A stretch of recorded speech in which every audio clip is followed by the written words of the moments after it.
Hello, friends, and welcome back to Malicious Compliance Stories. Today's story is about a man who built everything he owns from the ground up, and he knew exactly how to protect it. After a lifetime of disciplined work and careful decisions, he sold a home to a family member at a massive discount, believing the gesture would help them get ahead. Instead, the house was immediately listed for resale, turning his generosity into someone else's payday. But before we begin, best way to support our channel is to leave comments, like, and subscribe with the turned-on bell so you don't miss the new video every single day. Here we go. My brother sold family a house cheap. They tried to flip it. My brother's adopted. I want to start there, not as a sentimental headline, but as the foundational fact that explains the architecture of his soul. It's the reason the air around him feels different, charged with a quiet intensity that some mistake for stoicism and others, foolishly, for pliability. He didn't arrive into a web of unspoken generational assurances. There was no safety net woven from family precedent, no whispered promise that if he stumbled, hands would automatically reach out to catch him.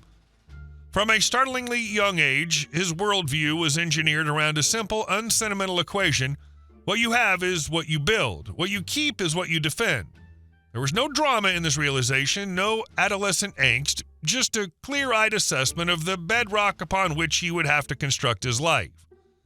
That childhood blueprint translated into an adulthood of formidable, silent discipline. While others talked about their 5-year plans, he was already 2 years into the 10-year grind. He became a man of calloused hands and a quiet mind, working in heavy construction, bridges, highways, the bones of the world most people drive over without a thought. He didn't posture or complain, he simply did the work. The work was his philosophy, his theology, his art. He was a master of solving tangible problems, the precise pour of concrete, the true alignment of steel, the logistical puzzle of men and machines. He carried the same methodical energy into his personal life, a world that, just as he was starting his own family, decided to test his foundation with seismic shocks. Medical problems struck, the kind that carry hidden compounding interest. They weren't just physical ailments, they were financial sinkholes and black holes of time. They meant missed shifts, agonizing choices between prescriptions and car payments, and a constant low-grade hum of anxiety that narrows your horizons to the next bill, the next appointment, the next day. The margin for error in his life evaporated, yet he kept moving. He adapted. He didn't speak of the pressure, he just redistributed the weight and kept walking. It was during this period that our father sold him a piece of land. Note the verb sold, not gifted, not bestowed, a fair transaction man to man. That parcel of earth, paid for with savings scraped together from overtime and sacrifice, became the stage for what most would see as an act of near madness. He decided to build half a house. Not a metaphorical half house, a literal one. He framed only what he could immediately afford to finish: a kitchen, a bathroom, a couple of bedrooms. It was a shell of potential, a livable core and a skeleton of 2x4s and Tyvek. There was no grand foyer, no guest room, no garage. It was the architectural equivalent of a lifeboat, functional, urgent, and built for survival, not show. He moved his young family into this unfinished testament, embracing a daily life of exposed insulation, temporary fixtures, and the constant physical reminder of work yet to be done.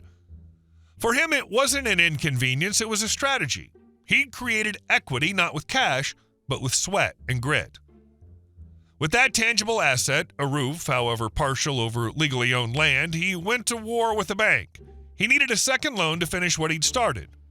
On paper, he was a nightmare applicant. Medical debt, construction debt, unconventional asset. He was the story bankers are trained to reject. So he fought them. Not with raised voices, but with a relentless, polite, factual barrage of paperwork, revised plans, and calculated persistence. He met every no with a here's how. He was a human algorithm solving for yes, and eventually the bank, perhaps out of logic or sheer exhaustion, relented. He finished the house. Every square foot of drywall, every length of trim, every fixture was a victory paid for in installments of sheer will. When it was done, solid, warm, complete, he didn't cling to it. He sold it at a profit. That sale was the fulcrum. It transformed struggle into capital, effort into opportunity. With the proceeds, he didn't buy a flashier car or take a vacation. He bought land, real land, 175 acres of rolling Midwest expanse, hunting ground, farmland, a kingdom of quiet. It was a Declaration of Independence written in soil and timber. An existing house stood on the property, a decent structure, but ill-suited to his family's rhythm, so he renovated it, pouring more sweat and resources into making it right. Yet it never truly fit. It was a hand-me-down shell, so he did what he does best. He built again, house number 3. This one was his magnum opus of practicality. Designed from the dirt up around the flow of his family's daily life, it was built of durable, honest materials with rooms that served purpose, not pretense. Once they moved in, he placed the older renovated house on the market. Critically, he did not sell all the land. He legally subdivided, selling the house on a few acres and retaining the vast, whispering woods and fields that bordered it. That land was his sanctuary, his reservoir of peace. Then entered the complication, wearing the familiar face of family. A distant cousin, close enough to invoke the bond, distant enough to have never shared the struggle, approached him with yearning eyes. They loved the house. They desperately wanted it. The problem was arithmetic. They could only qualify for a loan covering about half of its appraised market value. To most, this is where the conversation ends. Sentiment doesn't appraise, but my brother's memory is long and his empathy is wired to his own past. He remembered the cold fear of staring at a mountain you lack the tools to climb. He remembered the transformative power of a single break. In an act of profound, quiet generosity, he agreed. He would sell them the house at a catastrophic discount, a family price. The unspoken contract woven into the fabric of this deal was one of trust and relief. This was help. This was a leg up. This wasn't an investment opportunity. The bank, seeing a loan secured by an asset worth nearly double the ask, approved it in a heartbeat. Papers were signed, hands were shaken, gratitude was profuse. A family's dream was enabled by another family's sacrifice. The betrayal, when it came, was as quiet and stark as a for sale sign staked into a green lawn a few months later. My brother saw it from his truck, a cold jolt of disbelief short-circuiting his thoughts. It had to be an error, a leftover sign. He pulled into the drive, his boots crunching on the gravel he'd once laid. The husband answered, his demeanor casual, almost breezy. They weren't happy, he explained. The layout, the distance from town. They were thinking of selling, cashing out, moving somewhere more convenient. The words hung in the air, naked in their avarice. My brother, the bridge builder, the problem solver, remained preternaturally calm. He explained as if to a child the fundamental principle that had been violated. The price was a gift of kinship, not a market loophole. Flipping this house for profit was a violation of that trust. He offered the graceful, honorable exit. He would buy it back at the same price they'd paid. No loss to them. Dignity preserved for all. The refusal was immediate. A door slammed not just in his face, but on the very notion of shared understanding. The conversation was over. My brother drove away, and then he thought, this is where people misread him. They see the quiet, the fairness, the willingness to help, and they mistake it for softness. They see a man who builds and assumes he cannot also dismantle. It's a fatal error. He's a strategist who manages million-dollar projects where errors are measured in catastrophic failures.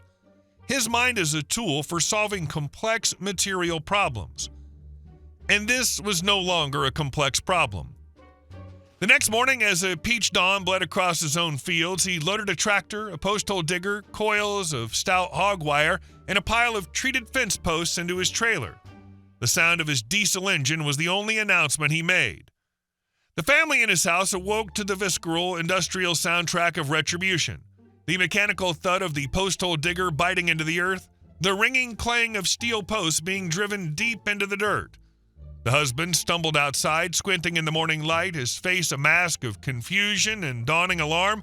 "What in the world are you doing?" he called out, his voice thin against the machinery's growl. My brother killed the tractor's engine. The sudden silence was more intimidating than the noise. He wiped his hands on his jeans, his gaze level. "Putting up a hog fence," he stated, his voice as flat as the Great Plains. "On my land," he gestured with a gloved hand along the surveyed line that demarcated his retained acreage, a line that ran in a neat, legal, inescapable rectangle around the house and its scant few acres. I'll put a gate in so you can get your car in and out. The reality of the geometry became terrifyingly clear. The house sat in the center of a new impending pen. You're bringing in hogs?" the husband stammered, the casual avarice from days before now replaced by raw, sickening panic. "Yes," my brother said, and he was not bluffing. He'd already arranged for the delivery of 100 head from a nearby farmer. They were not picturesque livestock. They were large, loud, rootling, odoriferous engines of property value destruction. The smell alone would seep into the siding. The noise would be constant. The pastoral view would become a wallowing, mucky yard. The dream home would be, quite literally, in the middle of a pigsty. The husband retreated into the house. The heated discussion that followed behind those walls was one my brother did not need to hear. He could imagine it perfectly. He restarted the post hole digger and sank another post. He was a man of his word, and the fence was going up. The next day, they all met at the bank. The atmosphere was frigid, thick with shame and capitulation. The paperwork was drawn up with brutal efficiency. The deed transferred back to my brother for the exact sum of the original family price. No profit for the opportunists, no lawsuit for my brother, just a simple, devastating reversal. The fence posts, which had stood for less than 48 hours as a monument to a broken promise, were pulled from the ground. The hogs were never delivered. The problem was solved.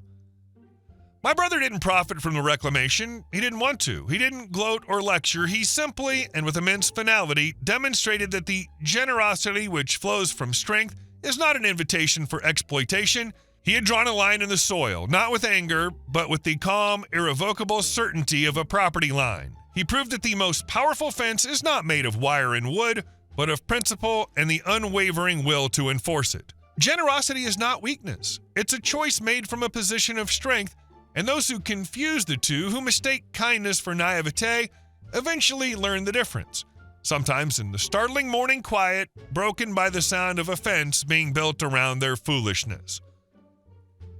This story works because the line between help and exploitation is drawn so clearly. Selling a house at half value isn't generosity without expectation.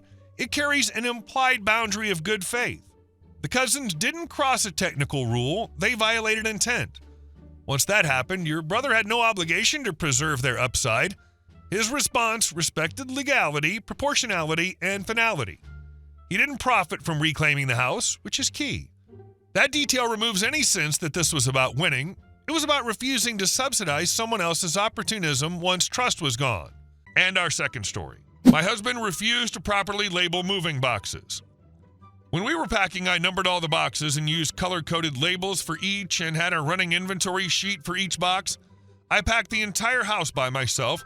Well, the kids helped with their toys. My husband didn't do the garage till I forced him to. I kept asking him, "What's in the box?" so I could list and number it so we knew what was in it. He lost patience and said, "There are wrenches, screwdrivers, and crap like that, dear." He does this for multiple boxes, saying things like, "It doesn't matter, it just needs to be packed, and never mind the list, the movers are going to be here soon, etc., etc." So I dutifully write this down.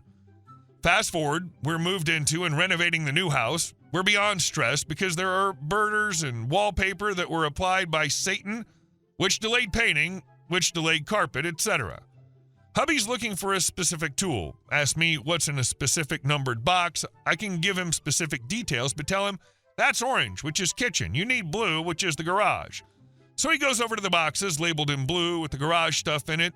There's a pretty big pile. He knows that I can find stuff in the boxes I packed and asks which box is the tool he wants in. I tell him he didn't give me a lot of detail. He points to a box and tells me to read out what's in the box. I read out wrenches, screwdrivers, and crap like that, dear. He gets a little annoyed and asks about the next one. I say, "It doesn't matter, it just needs to be packed." I handed him my log and just told him that's what he gets for not cooperating. He had to go through about 20 boxes to find the right one. Love that you logged down exactly what he said. I have no doubt what pisses him off most is the fact that it's all his fault he's having difficulties now. Well played. Hey guys, thank you all for watching the video. I'll see you in the next one.